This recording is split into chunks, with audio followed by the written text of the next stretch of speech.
ಥರ ಒಲೆಗೆ ಪೂಜೆ ಮಾಡೋದಕ್ಕೆ ಸಾವಿರಾರು ಕಾರಣಗಳಿದ್ದಾವೆ. ಅವ್ರಿಗೆ ಸಹಾಯ ಮಾಡೋದಾಗಿರ್ಬೋದು ಅಥವಾ ದುಃಖದಲ್ಲಿ ಅವ್ರಿಗೆ ಸಮಾಧಾನ ಹೇಳೋದಾಗಿರ್ಬೋದು ಅಥವಾ ಸೂರ್ಯೋದಯ ಆಗೋಕ್ಕಿಂತ ಮುಂಚೆನೇ ಕೆಡದೇ ಇರಲಿ ಅಂಥೇಳಿ ನೀರಲ್ಲಿ ಹಾಕಿ ಇಡ್ತೀನಿ ನಾನು. ಹಾಯ್ ಹಲೋ ನಮಸ್ಕಾರ ಎಲ್ರಿಗೂ, welcome to our channel. So ಇವತ್ತಿನ ವ್ಲಾಗ್ ಏನಂತ ಹೇಳಿದ್ರೆ ಮಂಗಳವಾರನೇ ವ್ಲಾಗ್ನ ಸ್ಟಾರ್ಟ್ ಮಾಡ್ತಾಯಿದ್ದೀನಿ. ಐ ಹೋಪ್ ಇಷ್ಟ ಆಗುತ್ತೆ ಅಂತ. ನಾನು ನಿಮಗೆ ನಿನ್ನೆ ವೀಡಿಯೋದಲ್ಲಿ ಹೇಳಿದ್ದೆ, ಇವತ್ತು ಪೂಜೆ ಮಾಡಬೇಕಾದ್ರೆ ಪ್ರತಿಯೊಂದು ಕೂಡ ನಾನು ನಿಮಗೆ 1 by 1 ತೋರಿಸ್ತೀನಿ ಅಂತ ಹೇಳ್ಬಿಟ್ಟು. ಬಟ್ ನಾನು ಬೆಳಗ್ಗೆ 4:40ಗೆ ಇದ್ದೆ. ಆದರೂ ಕೂಡ ಸ್ನಾನ ಮಾಡಿಕೊಂಡು ಮತ್ತು ಬಾಗಿಲಿಗೆಲ್ಲ ರಂಗೋಲಿ ಹಾಕ್ಕೊಂಡು ಮತ್ತು ಮೊಬೈಲ್ ಕ್ಯಾಮ್ರಾನ ಕ್ಯಾರಿ ಮಾಡ್ತಾಯಿದ್ರೆ ತುಂಬ ಲೇಟ್ ಆಗಿಬಿಡುತ್ತೆ ಅಂತ ಹೇಳಿಬಿಟ್ಟು ವೀಡಿಯೋನ ಮಾಡ್ಕೊಳ್ಳೋಕ್ಕೆ ಹೋಗಲಿಲ್ಲ. ಅಂದರೆ ಬೆಳಗ್ಗೆ 6 ಗಂಟೆ ಸೂರ್ಯೋದಯ ಆಗೋಕ್ಕಿಂತ ಮುಂಚೆನೇ ಪೂಜೆ ಮಾಡಬೇಕಿದ್ದ ಕಾರಣ ನಾನು ವೀಡಿಯೋನ ಮಾಡ್ಕೊಂಡಿಲ್ಲ. ಬಟ್ ಪೂಜೆ ಎಲ್ಲ ಮಾಡಿದ ಮೇಲೆ ನಾನು ವ್ಲಾಗ್ನ ಹೇಗೆ ಪೂಜೆ ಆಗಿದೆ ಅಂತ ಹೇಳಿ ತೋರಿಸ್ತೀನಿ. ಹಾಗೆ ಸ್ವಲ್ಪ ನನ್ನ ಕೈಲಾದಷ್ಟು ನಾನು ಎಕ್ಸ್ಪ್ಲೇನ್ ಮಾಡ್ತೀನಿ. ಅದಕ್ಕೆ ಮೇಲೆ ಬಂದುಬಿಟ್ಟು ನೆಕ್ಸ್ಟ್ ಯಾವತ್ತಾದರೂ ಮಂಗಳವಾರ ಪೂಜೆ ಮಾಡಿದಾಗ ಯಾವ ಥರ ಪೂಜೆ ಮಾಡ್ತೀನಿ ಅಂತ ಹೇಳ್ಬಿಟ್ಟು ಅಪ್ಲೋಡ್ನ ಮಾಡ್ತೀನಿ. ಐ ಹೋಪ್ ಇಷ್ಟ ಆಗಿದೆ ಅಂತ. ಇವತ್ತಿನ ವೀಡಿಯೋ ಸ್ವಲ್ಪ ಆದರೂ ಇಷ್ಟ ಆದರೆ ಚಾನಲ್ನ ಸಬ್ಸ್ಕ್ರೈಬ್ ಮಾಡ್ಕೊಳ್ಳಿ, ಹಾಗೆ ಲೈಕ್ ಮಾಡಿ. ನಿಮಗೆ ಏನಿಸ್ತು ಅಂತ ಕಮೆಂಟ್ ಮಾಡಿ. ಈ ವಿಡಿಯೋ ಮಾಡ್ತಿರೋದು ಐ ಥಿಂಕ್ 6:30 ಟೈಮ್ಗೆ ಅಂತ ಅನಿಸುತ್ತೆ. 6 ಗಂಟೆ ಸ್ವಲ್ಪ ಪೂಜೆ ಎಲ್ಲ ಮಾಡಿಬಿಟ್ಟಿದ್ದೆ. ಅಂದರೆ ವೀಡಿಯೋ ಮಾಡೋಕ್ಕಾಗಲಿಲ್ಲ, ಹೇಳಿದ್ ನಾನು ವೀಡಿಯೋದಲ್ಲಿ. ಹಾಗೇನೇ ಇಲ್ಲಿ 6 ಎಲೆ ದೀಪನ ಹಚ್ಚಿದ್ದೀನಿ. 6 ಎಲೆ 6 ಮುಖ ಅಂತ ಹೇಳ್ಬಿಟ್ಟು ಹೇಳ್ತಾರೆ. ಸೊ 6 ಎಲೆ ಇಟ್ಟು ಮತ್ತು ಅದ್ರ ಕೆಳಗಡೆ ಒಂದು ರಂಗೋಲಿ ಹಾಕಿದ್ದೀನಿ. ಸುತ್ತ ಶರವಣ ಭಾವ ಅಂತ ಕೂಡ ಬರ್ತಿದ್ದೀನಿ. ಅದ್ರ ಬಗ್ಗೆ ನಾನು ಇನ್ನೊಂದು ವೀಡಿಯೋದಲ್ಲಿ ಹೇಳ್ತೀನಿ. ಈ ಕಡೆ ಲೆಫ್ಟ್ ಸೈಡ್ ನೋಡಿ ಒಂದು ಉಪ್ಪು ದೀಪ ಕೂಡ ಹಚ್ಚಿದ್ದೀನಿ. ಉಪ್ಪು ದೀಪ ತುಂಬ ವಿಶೇಷ ಅದರದ್ದು. ಅದ್ರ ಬಗ್ಗೆ ಎಲ್ಲ ಹೇಳೋಣ ಅಂತ ಅಂದ್ಕೊಂಡು ಇವತ್ತು ವೀಡಿಯೋ ಮಾಡ್ಕೊಳೋಣ ಅಂದ್ಕೊಂಡಿದ್ದೆ. ಬಟ್ ಅದು ಮಾಡ್ತಾ ಒಂದೊಂದು ಎಕ್ಸ್ಪ್ಲೇನ್ ಮಾಡಿದ್ರೆ ತುಂಬ ಚೆನ್ನಾಗಿರುತ್ತೆ. ಹಾಗಾಗಿ ವೆಯ್ಟ್ ಮಾಡ್ತಿದ್ದೀನಿ, ನೋಡೋಣ ನೆಕ್ಸ್ಟ್ ವೀಡಿಯೋಗಳಲ್ಲಿ ನಾನು ಹೇಳ್ತೀನಿ. ನೀವು ಕೂಡ ಆ ಥರ ಫಾಲೋ ಮಾಡಿ.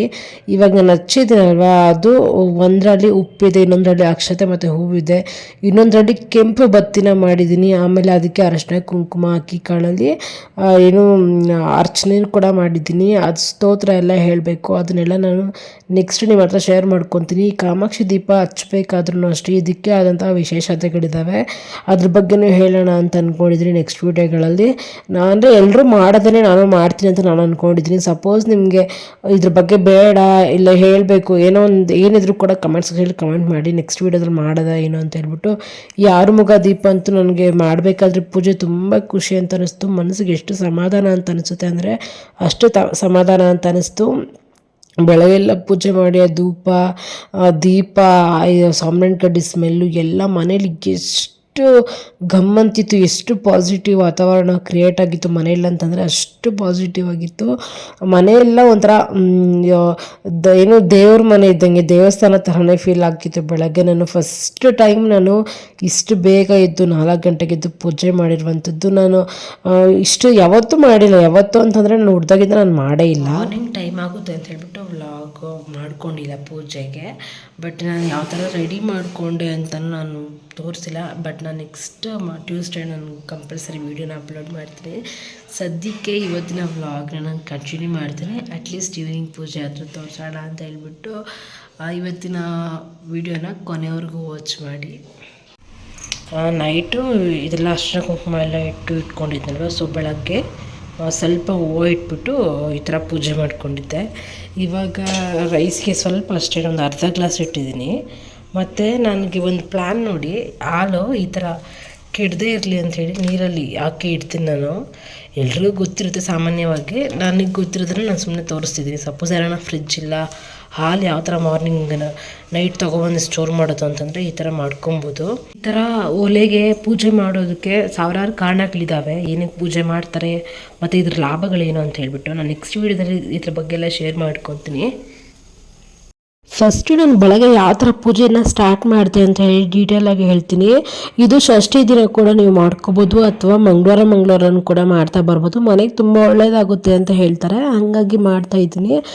ನಾನು ಪೂಜೆಗಳನ್ನ ಎಲ್ಲ ಮಾಡೋದು ತುಂಬ ಕಮ್ಮಿ ಆಗಿತ್ತು. ಈಗ ಮಾಡಬೇಕು ಅಂತ ಅನಿಸ್ತಿದೆ, ಹಾಗಾಗಿ ಮಾಡ್ತಾ ಇದ್ದೀನಿ. ಮತ್ತು ಇನ್ನೊಂದು, ಬೆಳಗ್ಗೆ ವ್ರತ ಯಾವ ಥರ ಸ್ಟಾರ್ಟ್ ಮಾಡಿದೆ ಅಂತ ಹೇಳಿದ್ರೆ, ಇದನ್ನು ಕಂದ ಷಷ್ಠಿ ಅಂತ ಹೇಳ್ತಾರೆ ಕನ್ನಡದಲ್ಲಿ ಅಂತ ಅನಿಸುತ್ತೆ. ತಮಿಳಲ್ಲಿ ತೈಪೂಸಂ ಅಂತ ಹೇಳ್ತಾರೆ. ವಿರುದು ಅಂದರೆ ಉಪವಾಸ, ಕನ್ನಡದಲ್ಲಿ ಉಪವಾಸ ಅಂತ ಹೇಳ್ತಾರಲ್ವ. ಹಾಗಾಗಿ ಬೆಳಗ್ಗೆ ನಾನು 4 ಗಂಟೆಗೆ ಇದ್ದು ಪೂಜೆನ ಸ್ಟಾರ್ಟ್ ಮಾಡಿದೆ. ಪೂಜೆನ ಸ್ಟಾರ್ಟ್ ಮಾಡಬೇಕಾದ್ರೆ ಬರೀ ಹೊಟ್ಟೆಲಿ, ಖಾಲಿ ಹೊಟ್ಟೆಲಿ ಪೂಜೆನ ಸ್ಟಾರ್ಟ್ ಮಾಡಿದ್ದು. ಪೂಜೆ ಮಾಡಿ ನಮಸ್ಕಾರ ಹಾಕ್ಕೊಂಡೆ. ಫಸ್ಟ್ ಪೂಜೆ ಎಲ್ಲ ಅಂದರೆ ಆರಲ್ಲೇ ಇಟ್ಟು ದೀಪ ಹಚ್ಚಿ, ದೇವರಿಗೆ ಧೂಪ ದೀಪ ಎಲ್ಲ ಹಚ್ಚಿ, ಸಾಮಾನ್ಯ ಕಡ್ಡಿ ಎಲ್ಲ ನಮಸ್ಕಾರ ಮಾಡಿಬಿಟ್ಟು ಪೂಜೆ ಮಾಡಬೇಕಾದ್ರೆ 108 ಸರಿ ಹೇಳ್ಬೋದು, ಇಲ್ಲ 6 ಸರಿ, ನಮ್ಗೆ ಎಷ್ಟು ಸರಿ ಬೇಕಾದ್ರೂ 10 ಸರಿ. ಮತ್ತು ಆವಾಗವಾಗ ನಾವು ಓಂ ಶರವಣ ಭವ, ಓಂ ಶರವಣ ಭವ ಅಂತ ಹೇಳ್ಕೊಂಡು ಪೂಜೆನ ಸ್ಟಾರ್ಟ್ ಮಾಡಿದ್ದು. ಸೊ ಸ್ಟಾರ್ಟ್ ಮಾಡಿದ್ದಾಗ ಇನ್ನೂ ತಿಂದಿಲ್ಲ, ಇದು ಖಾಲಿ ಹೊಟ್ಟೆಯಲ್ಲಿ ಉಪವಾಸ ಸ್ಟಾರ್ಟ್ ಮಾಡಿರೋದು. ಯಾವಾಗ ನಾವು ಪೂಜೆನ ಸ್ಟಾರ್ಟ್ ಮಾಡ್ತೀವಿ ಅಂದರೆ ಬ್ರಾಹ್ಮಿ ಮುಹೂರ್ತದಲ್ಲಿ ಸ್ಟಾರ್ಟ್ ಮಾಡಿದ್ರೆ ಈವ್ನಿಂಗು ಅಂದರೆ ಬೆಳಗ್ಗೆ ಪ್ರಸಾದ ಮಾಡಿ ಇಡ್ತೀವಲ್ಲ, ಆವಾಗ ಮನೆಯವರಿಗೆ ಕೊಡಬೇಕು ಪ್ರಸಾದನ. ನಾವು ತಿನ್ನೋದು ತಿನ್ಬೋದು, ಅಂದರೆ ಉಪವಾಸ ಇರಬೇಕಾದ್ರೆ ತಿನ್ನೋ ಹಾಗಿಲ್ಲ ಅಲ್ಲ, ಹಾಗಾಗಿ ನಾನು ಮನೆಯವ್ರಿಗೆ ಕೊಟ್ಟೆ. ಮತ್ತು ಸಂಜೆ ಒಂದು ಪ್ರಸಾದನ ಇಡಬೇಕು. ಆ ಪ್ರಸಾದನ ತಿಂದು ಸಂಜೆ ಪೂಜೆ ಎಲ್ಲ ಮುಗಿದ್ಮೇಲೆ ಅದನ್ನು ತಗೋಬೇಕು. ಅಂದರೆ ಬೆಳಗ್ಗೆ ಕಂದ ಷಷ್ಠಿ ಸ್ಟಾರ್ಟ್ ಆಗುತ್ತೆ, ಈವ್ನಿಂಗು 6:30ಗೆ ಮುಗಿಯುತ್ತೆ.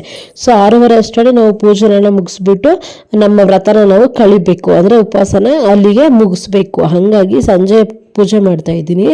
ಇಲ್ಲಿ ಫಸ್ಟ್ ಬಂದ್ಬಿಟ್ಟು ನಾನು ಅದೇ ಬತ್ತಿ ಎಲ್ಲ ಸ್ವಲ್ಪ ಇದಾಗಿರುತ್ತಲ್ಲ ಎಲ್ಲ ತೆಗೆದು ಕ್ಲೀನಾಗಿ ಇಟ್ಬಿಟ್ಟು, ಮತ್ತೆ ದೇವ್ರಿಗೆ ನಮಸ್ಕಾರ ಹಾಕ್ಕೊಂಡು ದೀಪ ಎಲ್ಲ ಹಚ್ಚಿ ಅರ್ಶಿನ ಕುಂಕುಮ ಎಲ್ಲ ಇನ್ನೊಂದ್ಸರಿ ಸ್ವಲ್ಪ ಅರ್ಚನೆಗಳನ್ನು ಮಾಡಿಕೊಂಡು, ಮತ್ತು ಸಾಂಬ್ರಾಣಿ ಕಡ್ಡಿ ಮತ್ತು ಧೂಪ ಅವೆಲ್ಲ ಹಾಕಿ ಪೂಜೆನ ಮಾಡಿಕೊಂಡೆ. ಇದು ಪೂಜೆ ಮಾಡಬೇಕಾದ್ರೆ ತುಂಬ ಸಮಾಧಾನ ಅಂತ ಅನಿಸ್ತಿತ್ತು ಮನಸ್ಸಿಗೆ. ನನಗಂತೂ ತುಂಬ ಖುಷಿ ಕೊಡ್ತು ಇವತ್ತಿನ ಪೂಜೆ. ಮತ್ತು ಬೆಳಗ್ಗೆ ಪೂಜೆಗೆ ನಾನು ನೈವೇದ್ಯಕ್ಕೆ ಎಲೆ ಮತ್ತು ಬಾಳೆಹಣ್ಣನ್ನ ಇಟ್ಟಿದ್ದೆ. ಸಂಜೆ ಹಾಲು ಪಾಯಸನ ಮಾಡಿದ್ದೆ. ನಮಗಿಷ್ಟ ಬೆಲ್ಲದನ್ನ ಕೂಡ ಮಾಡ್ಕೋಬೋದು, ಅಥವಾ ಪಾಯಸ, ಮತ್ತು ಇದು ಹಾಲು ಜೇನುತುಪ್ಪ ಈ ಥರ ಎಲ್ಲನೂ ಇಡ್ಬೋದು. ನಮಗೆ ಏನು ಅನುಕೂಲವಾಗಿರುತ್ತೋ ಅದನ್ನು ಇಡ್ಬೋದು. ನಾನು ಬೆಳಗ್ಗೆ 4 ಗಂಟೆಗೆ ಪೂಜೆ ಮಾಡಿರೋ ಕಾರಣ ಜಾಸ್ತಿ ಏನು ಮಾಡ್ಕೊಳಕ್ಕಾಗಲಿಲ್ಲ ಅಂತ ಹೇಳ್ಬಿಟ್ಟು ಎಲೆ, ಅಡಿಕೆ ಮತ್ತು ಬಾಳೆಹಣ್ಣು ಇಟ್ಟಿದ್ದೆ.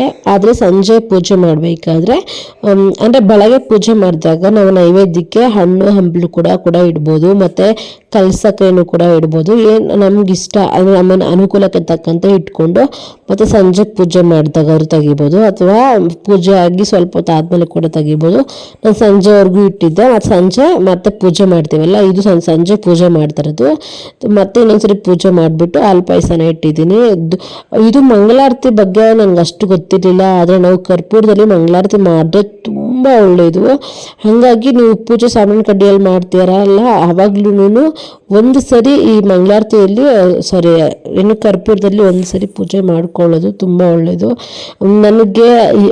ನನಗೆ ಎಷ್ಟು ಗೊತ್ತೋ ನಾನು ಅಷ್ಟೇ ಹೇಳ್ತೀನಿ, ಅಷ್ಟೇ ಎಲ್ಲ ತಿಳ್ಕೊಂಡಿದ್ದೀನಿ ಅಂತ ನಾನು ಹೇಳೋಕೆ ಹೋಗಲ್ಲ. ನನಗೆ ಎಷ್ಟು ಗೊತ್ತಿದೆಯೋ ಅಷ್ಟು ನಾನು ಮಾಡಿದ್ದೀನಿ. ಇದ್ರಿಗೂ ಏನಾದರೂ ಬಿಟ್ಟಿದ್ರೆ ಅಥವಾ ಇನ್ನೇನಾದರೂ ಎಕ್ಸ್ಟ್ರಾ ಮಾಡಬೇಕು ಏನು ಅಂತ ಹೇಳ್ಬಿಟ್ಟು ಕಮೆಂಟ್ ಸೆಕ್ಷನಲ್ಲಿ ಕಮೆಂಟ್ ಮಾಡಿ, ಅಥವಾ ಯಾರಾದರೂ ನಾವು ಕೂಡ ಮಂಗಳವಾರ ಮಾಡ್ತೀವಿ ಇದ್ರ ಬಗ್ಗೆ ಇನ್ನೂ ಎಕ್ಸ್ಪ್ಲೇನ್ ಮಾಡಿ ಅಂತ ಹೇಳಿದ್ರೆ ನಾನು ಡೀಟೇಲ್ ಆಗಿ ಇನ್ನೊಂದು ವಿಡಿಯೋನ ಅಪ್ಲೋಡ್ ಮಾಡ್ತೀನಿ. ಇದ್ರ ಬಗ್ಗೆ ಎಲ್ಲ ಇನ್ನೂ ಹೆಚ್ಚಿನ ಮಾಹಿತಿ ಕೊಡಿ ಅಂತಂದ್ರೂ ಕೊಡ್ತೀನಿ. ಬಿಕಾಸ್ ನಾನೆಲ್ಲ ತಿಳ್ಕೊಂಡೇ ಮಾಡ್ತಾರೋ ಕಾರಣ ನೀವು ಕೇಳಿದ್ರೆ ನಾನು ಹೇಳ್ತೀನಿ. ಅವರವರಿಗೆ ಕುಲದೇವರು ಅಂತ ಇರುತ್ತೆ, ಮನೆ ದೇವರು ಮತ್ತು ಇಷ್ಟ ದೈವ, ಈ ಥರ ಎಲ್ಲ ಬೇರೆ ಬೇರೆ ದೇವರುಗಳು ಇರ್ತವೆ. ಸೊ ನಿಮಗೆ ಯಾವ ದೇವರುಗಳು ಇಷ್ಟನೋ ಆ ದೇವ್ರಿಗೆ ನೀವು ಪೂಜೆ ಮಾಡ್ರೇ ಸಾಕು. ಈ ದೇವ್ರಿಗೆ ಮಾಡಬೇಕು, ಆ ದೇವ್ರಿಗೆ ಮಾಡಬೇಕು, ಇಲ್ಲ ಈ ಥರನೇ ಮಾಡಬೇಕು, ಆ ಥರನೇ ಮಾಡಬೇಕು, ಆ ಥರ ಎಲ್ಲ ಏನೂ ಇಲ್ಲ. ಮತ್ತು ನಿಮ್ಗೆ ಯಾವ ಥರ ಇಷ್ಟ ಬರುತ್ತೋ ಆ ಥರನೂ ಮಾಡ್ಬೋದು. ನೀವೇನಾದರೂ ಇಷ್ಟ ಬಿದ್ದು ಈ ಥರ ಮಾಡ್ತೀವಿ ಅಂತಂದ್ರೂ ಕೂಡ ಕೇಳಿದ್ರೆ ಹೇಳ್ತೀನಿ, ಅಥವಾ ನೀವು ಯಾವ ಥರ ಮಾಡ್ತಿದ್ರೆ ಅದೇ ಥರನೇ ಮಾಡಿ. ದೇವರ ಅನ್ನೋದು ಎಲ್ಲ ಕಡೆ ಎಲ್ಲ ರೂಪದಲ್ಲೂ ಕಾಣ್ಬೋದು ನಾವು. ಅಂದರೆ ಕಷ್ಟದಲ್ಲಿರೋರಿಗೆ ಸಹಾಯ ಮಾಡೋದಾಗಿರ್ಬೋದು, ಅಥವಾ ದುಃಖದಲ್ಲಿರೋರಿಗೆ ಸಮಾಧಾನ ಹೇಳೋದಾಗಿರ್ಬೋದು, ಅಥವಾ ಏನೋ ತಿನ್ನಕ್ಕೆ ಊಟ ಹೇಳ್ತಿದ್ದವ್ರಿಗೆ ನಮ್ಗೆ ಕೈಲಾದಷ್ಟು ನಾವು ಕೊಡ್ಸೋದಾಗಿರ್ಬೋದು, ಅಥವಾ ಮಾಡ ಹಾಕೋದಿರ್ಬೋದು. ಇದೆಲ್ಲ ಕೂಡ ಒಳ್ಳೊಳ್ಳೆ ಕೆಲಸಗಳನ್ನೇ. ಇವೆಲ್ಲ ನಾವು ಮಾಡಿದಾಗ ಅದು ದೇವ್ರಿಗೆ ಮಾಡುತ್ತೆ ಅಂತಲೇ ಅರ್ಥ ಬರುತ್ತೆ. ಇದ್ರ ಬಗ್ಗೆ ನೀವು ಜಾಸ್ತಿ ತಿಳ್ಕೋಬೇಕು ಅಂತಂದರೆ ಇದ್ರ ಬಗ್ಗೆ ತುಂಬ ಬುಕ್ಗಳಿದ್ದಾವೆ, ಅದನ್ನು ನೀವು ಓದ್ಬೋದು. ಬುಕ್ ಓದೋದ್ರಿಂದ ಜ್ಞಾನ ಕೂಡ ಜಾಸ್ತಿ ಆಗುತ್ತೆ, ತಾಳ್ಮೆ ಬರುತ್ತೆ, ಮತ್ತು ಒಂದೊಂದು ವಿಷಯದಲ್ಲಿ ಆಸಕ್ತಿ ಕೂಡ ಜಾಸ್ತಿ ಆಗುತ್ತೆ. ಒಂದೊಂದು ವಿಷಯ ಅಂತ ಹೇಳಿದ್ರೆ ನಮಗೆ ಇಂಟ್ರೆಸ್ಟ್ ಇರಲ್ಲ ಅಂಥ ವಿಷಯದಲ್ಲ ನಾವು ಆಸಕ್ತಿಯಿಂದ ಕೆಲಸ ಮಾಡೋಕ್ಕೆ ಸ್ಟಾರ್ಟ್ ಮಾಡ್ತೀವಿ. ಹಾಗಾಗಿ ಬುಕ್ಕುಗಳನ್ನು ಕೂಡ ನೀವು ಓದ್ಬೋದು. ಹಂಗಿಲ್ಲ ಅಂತಂದರೆ ಒಳ್ಳೊಳ್ಳೆ ಕತೆಗಳನ್ನು ಕೂಡ ಕೇಳ್ಬೋದು. ನಾವು ಇದ್ರ ಬಗ್ಗೆ ಸುಮಾರು ಕತೆಗಳಿದ್ದಾವೆ ಯೂಟ್ಯೂಬಲ್ಲಿ. ಬೇರೆ ಏನೇನೋ ನೋಡಿ ಟೈಮ್ ವೇಸ್ಟ್ ಮಾಡೋದಕ್ಕಿಂತ ಈ ಥರನೇ ಅಂತಲ್ಲ, ದೈವಭಕ್ತಿನೇ ಅಂತಲ್ಲ, ನನ್ನ ಪ್ರಕಾರ ಮೆಮೊರಿ ಪವರ್ ಅಂತ ಬುಕ್ಗಳನ್ನಾಗಿರ್ಬೋದು, ಅಥವಾ ಏಕಾಗ್ರತೆಯನ್ನು ಜಾಸ್ತಿ ಮಾಡ್ಕೊಳ್ಳೋಂಥ ಬುಕ್ಗಳಾಗಿರ್ಬೋದು, ಮತ್ತು ಫೈನಾನ್ಷಿಯಲಿ ಯಾವ ಥರ ಇರಬೇಕು ಅನ್ನೋದಕ್ಕಾಗಿರ್ಬೋದು, ಸುಮಾರು ಥರ ಬುಕ್ಗಳಿದ್ದಾವೆ. ಸೊ ನೀವೆಲ್ಲನೂ ಆ ಥರ ಬುಕ್ಗಳನ್ನ ತಗೊಂಡು ಓದಿ, ತುಂಬ ಒಳ್ಳೆಯದಾಗುತ್ತೆ. ಈ ಕಂದ ಷಷ್ಠಿ ಅಂತ ಹೇಳ್ತಾರಲ್ಲ, ಇದು ವರ್ಷಕ್ಕೊಮ್ಮೆ ಬರೋದಂತೆ. ತುಂಬ ಒಳ್ಳೆಯದು. ಉಪವಾಸ ಇದ್ದು ಕೂಡ ಮಾಡ್ಬೋದು, ಉಪವಾಸ ಇಲ್ದಿರನು ಮಾಡ್ಬೋದು. ಮತ್ತು ಇದು ಪೂಜೆ ಮಾಡ್ಬೇಕಾದ್ರೆ ಕಂದ ಷಷ್ಠಿ ಕವಚ ಅಂತ ಹೇಳ್ಬಿಟ್ಟು ಯೂಟ್ಯೂಬಲ್ಲಿ ಹಾಕಿದ್ರೆ ಸುಮಾರು ಗೀತೆಗಳು ಬರುತ್ತೆ. ಅದನ್ನು ಹಾಕ್ಕೊಂಡು ಕೇಳ್ತಾ ಪೂಜೆ ಮಾಡಿದ್ರೆ ಇನ್ನೂ ಒಳ್ಳೆಯದು ಅಂತ ಹೇಳ್ತಾರೆ. ಅದೇ ಹೇಳಿದ್ನಲ್ಲ, ಇತ್ತೀಚೆಗೆ ನಂಗೆ ತುಂಬ ಭಕ್ತಿ ಜಾಸ್ತಿ ಆಗಿದೆ. ಭಕ್ತಿನ ಹೆಚ್ಚಾಗಿ ಪ್ರೀತಿ ಜಾಸ್ತಿ ಆಗಿದೆ ಮುರುಘಾಸ್ವಾಮಿ ಮೇಲೆ. ಹಾಗಾಗಿ ಪೂಜೆ ಮಾಡ್ತಾ ಇದ್ದೀನಿ. ನನಗೆ ಪೂಜೆ ಮಾಡಿ ನೋಡಿದಾಗ್ಲೇನೆ ತುಂಬ ಖುಷಿ ಅಂತ ಅನಿಸ್ತು. ಅಂದರೆ ದೇವ್ರ ಮನೇಲಿ ಎಷ್ಟು ದೀಪ ಹಚ್ಬೇಕು, 1 ದೀಪ ಹಚ್ಬೇಕು, 2 ದೀಪ ಹಚ್ಬೇಕು, 3 ದೀಪ ಹಚ್ಬೇಕು, ಈ ಥರ ಎಲ್ಲ ಡೌಟ್ಸ್ಗಳು ಬರ್ಬೋದು. ನಾನು ಸುಮಾರು ವೀಡಿಯೋಗಳಲ್ಲಿ ನೋಡಿದೆ ಎಷ್ಟು ದೀಪ ಹಚ್ಚಿದ್ರೆ ಒಳ್ಳೇದು ಅಂತ ಹೇಳ್ಬಿಟ್ಟು. 3 ದೀಪ ಹಚ್ಚಿದ್ರೆ ಒಳ್ಳೇದು ಅಂತ ಅನಿಸ್ತು ನನಗೆ. ಈ ದೀಪಗಳೆಲ್ಲ ಹಚ್ಬೇಕು ಅನ್ನೋದೊಂದು ಮನಸ್ಸಲ್ಲಿತ್ತು, ಹಾಗಾಗಿ ಹಚ್ಚಿದ್ದೀನಿ. ಮತ್ತು ನೈವೇದ್ಯಕ್ಕೆ ಪೂಜೆ ಎಲ್ಲ ಮಾಡಿದ್ಮೇಲೆ ಇಡ್ಬೋದಾ ಅಥವಾ ಮುಂಚೆನೇ ಇಡಬೇಕಂತ ಗೊತ್ತಿಲ್ಲ. ನಾನು ಪೂಜೆ ಮಾಡಿದ್ಮೇಲೆ ಇಡ್ತೀನಿ ಯಾವಾಗ್ಲೂ. ಸೊ ಹಾಗೆ ಇವಾಗಲೂ ಕೂಡ ಪೂಜೆ ಎಲ್ಲ ಮುಗಿದ್ಮೇಲೆ ಅಂತ ಹೇಳಿದ್ರೆ ಅದೇ ಸಾಮಾನ್ಯ ಕಡೆ ದೀಪ ಧೂಪ ಎಲ್ಲ ಹಾಕಿದ್ಮೇಲೆ ತಗೊಬಂದು ಇಟ್ಟಿದ್ದೀನಿ. ಮತ್ತೆ ಇಟ್ಟ ಮೇಲೆ ಕೂಡ ಇನ್ನೊಂದ್ಸರಿ ನಾನು ಸಾಮಾನ್ಯ ಕಡ್ಡಿಯಲ್ಲಿ ಪೂಜೆ ಮಾಡ್ತೀನಿ. ಮತ್ತು ನನಗೆ ಯೂಟ್ಯೂಬಲ್ಲಿ ಯಾರೆಲ್ಲ ಇಲ್ಲಿ ತನಕ ಸಪೋರ್ಟ್ ಮಾಡ್ತಾ ಬರ್ತಾ ಇದ್ದೀರಾ, ಸಬ್ಸ್ಕ್ರೈಬ್ ಮಾಡಿ, ಅವರಿಗೆಲ್ಲರಿಗೂ ಕೂಡ ತುಂಬ ತುಂಬ ಥ್ಯಾಂಕ್ಸ್. ಇದೇ ಥರನೇ ಸಪೋರ್ಟ್ ಮಾಡ್ತೀರಿ ನನ್ನ ವೀಡಿಯೋಸ್ಗಳನ್ನು ನೋಡಿ. ಇವತ್ತಿನ ವೀಡಿಯೋ ಸ್ವಲ್ಪ ಆದರೂ ಇಷ್ಟ ಆದರೆ ವೀಡಿಯೋನ ಲೈಕ್ ಮಾಡಿಬಿಟ್ಟು ಸಬ್ಸ್ಕ್ರೈಬ್ ಮಾಡಿ. Thanks for watching. I hope ಇವತ್ತಿನ ವೀಡಿಯೋ ಇಷ್ಟ ಆಗಿದೆ ಅಂತ.